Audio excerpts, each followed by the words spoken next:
بسم اللہ الرحمن الرحیم۔ سوال یہ ہے کہ حضرت امیر معاویہ رضی اللہ تعالیٰ عنہ کے متعلق اہل سنت کا کیا عقیدہ ہے؟ تو اس کا جواب یہ ہے کہ حضرت امیر معاویہ رضی اللہ تعالیٰ عنہ رسول اللہ صلی اللہ تعالیٰ علیہ وآلہ وسلم کے صحابی ہیں، اور صحیح بخاری میں ہے کہ حضرت ابن عباس رضی اللہ تعالیٰ عنہما سے کسی نے امیر معاویہ رضی اللہ تعالیٰ عنہ کا تذکرہ کیا تو آپ نے فرمایا کہ دعہ فإنہ قد صحب رسول اللہ صلی اللہ علیہ وسلم، وہ رسول اللہ صلی اللہ تعالیٰ علیہ وآلہ وسلم کے صحابی ہیں۔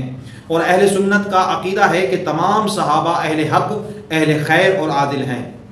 ایک اور سوال کیا جاتا ہے کہ کیا حضرت امیر معاویہ رضی اللہ تعالیٰ عنہ مجتہد صحابی ہیں؟ تو اس کا جواب یہ ہے کہ جی ہاں، حضرت امیر معاویہ رضی اللہ تعالیٰ عنہ مجتہد تھے۔ ان کے مجتہد ہونے کا بیان جو ہے وہ صحیح بخاری شریف میں موجود حضرت سیدنا عبداللہ بن عباس رضی اللہ تعالیٰ عنہما کی حدیث پاک بھی ہے۔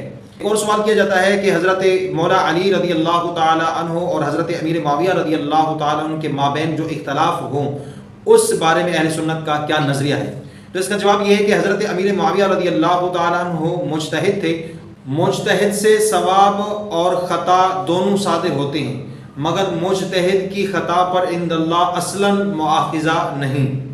حضرت امیر معاویہ رضی اللہ تعالیٰ عنہ کا حضرت سیدنا امیر المؤمنین علی المرتضیٰ شیر خدا کرم اللہ تعالیٰ وجہ الکریم سے خلاف خطا اجتہادی تھا، اور فیصلہ خود رسول کریم صلی اللہ علیہ وسلم نے ارشاد فرمایا کہ مولا علی کی ڈگری اور حضرت امیر معاویہ رضی اللہ تعالیٰ عنہ کی مغفرت رضی اللہ تعالیٰ عنہ اجمعین۔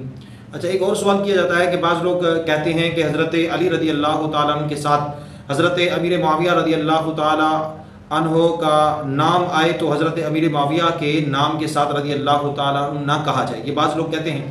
تو یہ جو بعض جاہل کہا کرتے ہیں کہ جب حضرت مولا علی رضی اللہ تعالیٰ عنہ کے ساتھ امیر معاویہ رضی اللہ تعالیٰ عنہ کا نام لیا جائے تو رضی اللہ تعالیٰ عنہ نہ کہا جائے، تو محض یہ باطل اور بے اصل ہے۔ علماء کرام نے صحابہ کرام کے اسماء طیبہ کے ساتھ مطلقاً رضی اللہ تعالی عنہ کہنے کا حکم دیا ہے۔